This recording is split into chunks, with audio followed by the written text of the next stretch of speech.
बाबा रामदेव और आचार्य बालकृष्ण की मुसीबतें कम होने का नाम नहीं ले रही हैं।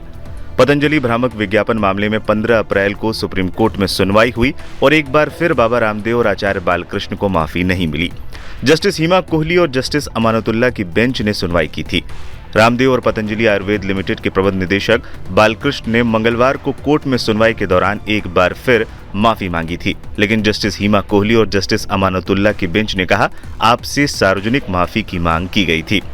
सुप्रीम कोर्ट ने योग गुरु बाबा रामदेव और उनके सहयोगी आचार्य बालकृष्ण को सार्वजनिक तौर पर माफी मांगने की इजाजत दे दी है। शीर्ष अदालत ने दोनों को माफी मांगने के लिए 1 हफ्ते का वक्त दिया है। ये भी स्पष्ट किया है कि फिलहाल उन्हें इस चरण में राहत नहीं दी जा रही है। सुनवाई के दौरान बाबा रामदेव और आचार्य बालकृष्ण खुद व्यक्तिगत रूप से कोर्ट में मौजूद थे। ये उनकी लगातार तीसरी पेशी थी। दोनों की तरफ से पेश हुए वरिष्ठ वकील मुकुल रोहतगी ने बिना शर्त माफी मांगने की बात कही। कब और कैसे शुरू हुआ था मामला? इस मामले की शुरुआत 17 अगस्त 2022 को हुई थी। इंडियन मेडिकल एसोसिएशन यानी IMA ने सुप्रीम कोर्ट में एक याचिका दाखिल की थी और कहा था कि बाबा रामदेव और आचार्य बालकृष्ण की कंपनी पतंजलि ने कथित तौर पर कोविड वैक्सीन और एलोपैथी दवाइयों के खिलाफ नेगेटिव प्रचार किया। अपने विज्ञापन में आयुर्वेदिक दवाओं से इन बीमारियों के इलाज का दावा किया। IMA ने कहा कि पतंजलि ने अपने विज्ञापन में दिखाया कि उनके उत्पादों के जरिए कोविड जैसी महामारी को पूरी तरह ठीक किया जा सकता है। यही नहीं, कोविड वैक्सीन और एलोपैथी दवाओं के खिलाफ अपमानजनक प्रचार किया और जानबूझकर पूरा कैंपेन चलाया। IMA ने क्या क्या आरोप लगाए हैं? इंडियन मेडिकल एसोसिएशन ने अपनी याचिका में पतंजलि पर 2 कानूनों के उल्लंघन का आरोप लगाया है। पहला है drug and magic remedies act 1954 और दूसरा है कंज्यूमर प्रोटेक्शन एक्ट 2019।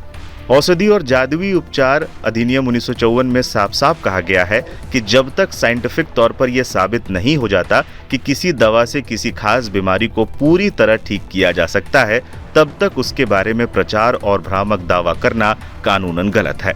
इसी तरह कंज्यूमर प्रोटेक्शन एक्ट में कहा गया है कि कोई कंपनी उपभोक्ता को गुमराह नहीं कर सकती, उसे झूठा और भ्रामक विज्ञापन दिखाकर फंसा नहीं सकती। अगर कोई कंपनी ऐसा करती है तो वो कानूनी कार्रवाई के दायरे में आएगी। अब जानिए क्यों नाराज हो गया था सुप्रीम कोर्ट। सुप्रीम कोर्ट के पिछले साल 21 नवंबर के आदेश के एक दिन बाद ही रामदेव ने प्रेस कॉन्फ्रेंस कर दी थी, जिसमें कई बयान दे दिए थे। अब रामदेव और बालकृष्ण ने बयानबाजी करने के लिए भी माफी मांगी है। अदालत को दिए गए आश्वासनों के बावजूद पालन न करने और उसके बाद दोनों द्वारा मीडिया में दिए गए बयानों से पीठ नाराज हो गई थी।